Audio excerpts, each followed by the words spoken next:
Here we go. The first will be the Tory. Being the returning officer John of the Greenwich parliamentary constituency, have to announce that the votes cast were as follows.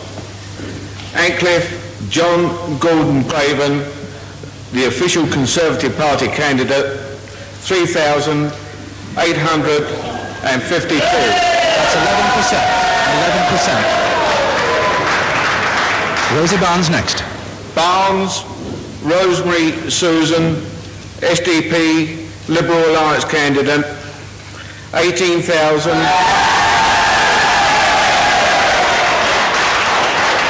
287. 53% of the vote to the Alliance. 18,287.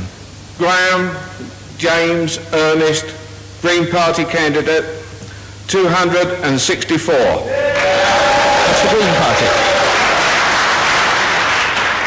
Dell Ian Bernard, British National Party candidate, 116.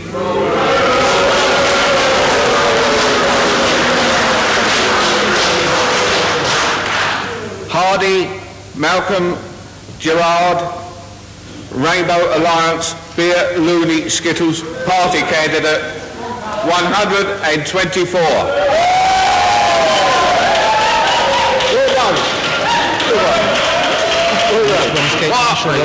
Marshall Kate, Revolutionary Communist Party candidate, 91. Pierce Joseph Albert, National Front candidate, 103. Next is Deirdre Wood. Wood Deirdre Francis Mary, the Labour Party candidate, 11,676.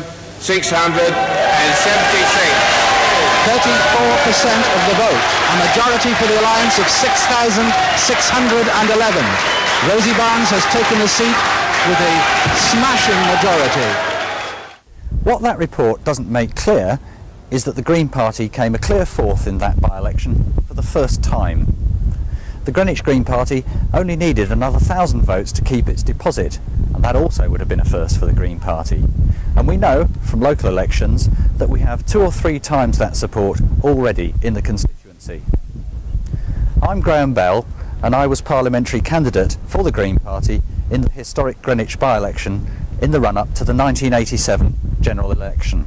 This video is about our experiences in campaigning, and we offer it to all of you as guidance and help as to what we did so that you can be equally successful in your own campaigns in the future. In this video you'll hear a lot about the candidate.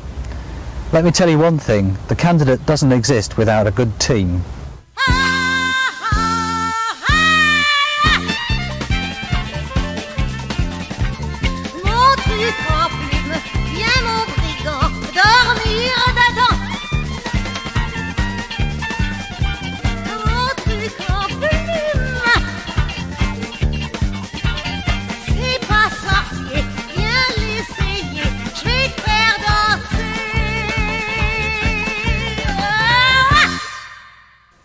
My name's Sarah Bowering, and I was the election agent during the Greenwich By-Election. I see the role of an election agent as being in 2 parts. You have a legal side and a supporting promotional side. On the legal side, you have to, well, you're actually responsible for what goes on in your campaign for the agent, for the candidate, and for everybody else who's taking part. But I think normally Green candidates are fairly upstanding people, so that's not a problem.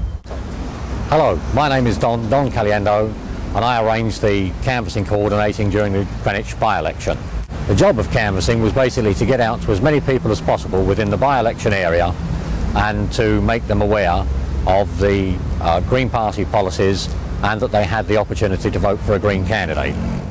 The job of the coordinator is to make available to all those people who will come in to help on the canvassing all the information necessary for them to carry out the job. Basically, this is providing details from the electoral roll of the names and addresses of the people, dividing them up into streets, providing them with maps, clipboards and any other information that they require, directions and whatever, and arranging times when they can do this, possibly in pairs or sometimes individually. The next thing you have to do is get nominations in on time. That means finding 10 people who are on the electoral roll and getting them to sign their name in such a way that it's legible and yet it still looks like a signature, and that's quite a fine line that you have to draw. And you have to find £500, or at least make sure that you've got the money on the day. Once that is in, then the ball's off and rolling. My name's Graham Russell, and I was networking coordinator for the Greenwich By-Election in 1987, which basically came down to 3 main areas. Firstly, it was verbal on the telephone to activate a telephone tree. Secondly, it was editor of the Green Echo, which went right across Lewisham and Greenwich members. And finally, we had a by-election bulletin which went out once a week to keep all the coordinators informed as to exactly what was happening at any particular time. My name's Tim. I was the press officer for the Green Party. I've never done press officering before, so I just flew by the seat of my pants. First thing I did was to get myself a list of media outlets. And on this list I've got 45 names of local, national and TV press, radio, magazines, etc. First of all, I phoned them up, every single one, and got a name, address, and spoke to the person who would be covering the election, and find out how they would be approaching it. Then I got myself a folder, well in fact I got 45 folders, and inside the folder I put a bunch of press releases, a campaign profile, a candidate profile, contact names and numbers of our Greenwich Green Party, more press releases, put it into the folder. Little envelope here. Inside there put black and white negatives, head and shoulders of the candidate for newspapers, colour slides for the TV people, and colour slides maybe for the colour papers like Eddie Shah's one. Then also enclosed a Greenwich Green Party pencil, guaranteed that you can't write lies with it, although that doesn't quite work. And on the front put Greenwich Green Party by-election campaign folder. Now this encourages the media people to keep hold of your information and not to lose it. Right, so I sent that lot off to them and then phoned them up again to make sure that they'd got hold of them.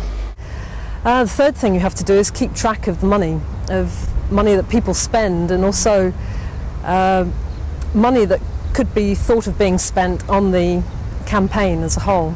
So even if people donate their services, you need to collect receipts for that. And then about 3 weeks after the polling day, you have to fill out election returns and take them back to the returning officer.